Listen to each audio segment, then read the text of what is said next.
So what I will be doing today is a mixed media piece. It's going to incorporate a lot of different material. We're going to start off with some oil paint. This is a technique called oil rub. Just putting on some oil paint onto the piece of paper. Now I smear it, get rid of the excess. Just want to give like a tone to the sheet of paper. And you want to get rid of as much paint as you possibly can, leaving it the thinnest possible. All right, so now we're going to start just coloring in these blocks with some color pencils.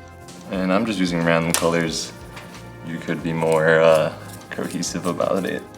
In some areas where it's a little bit too dark, if you like, so you could get like some lighter color pencil in there. You just use an eraser and you could erase out a little bit of the oil paint.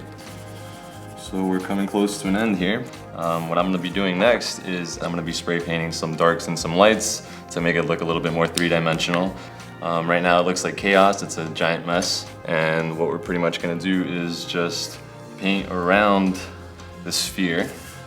So now what we're gonna do is we're gonna add some touch of gold to it. What I wanna do with it is I just wanna fill in these circles that once were here. I'm gonna use these gold points that we just did as plotting points, kind of like what the original design was. I'm just gonna redo a couple of those lines, reinvent them with a whiteout pen and a ruler. So now we're gonna go over these circles again. Also, I'm gonna add some smaller golden dots throughout the piece just to bring out a little bit more light. So we're on to the final step actually. Pour some acrylic out. And let's add some slow drying medium. Yeah, it gives a pretty crazy color. It also makes your paint very liquidy, almost like ink.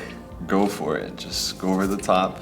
You might want to go a little bit out onto the white. You don't need to be perfect at this point since we will be fixing that in a second with another brush. Right now what I'm taking is a cheap dry house brush that doesn't have any paint on it. It's not wet, it's just dry.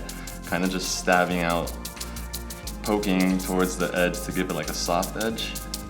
Just grab a regular sheet of paper and just kind of dab it. Give it that weird texture over the top. And that's pretty much it. Now I just wait for it to dry. And we have a final piece.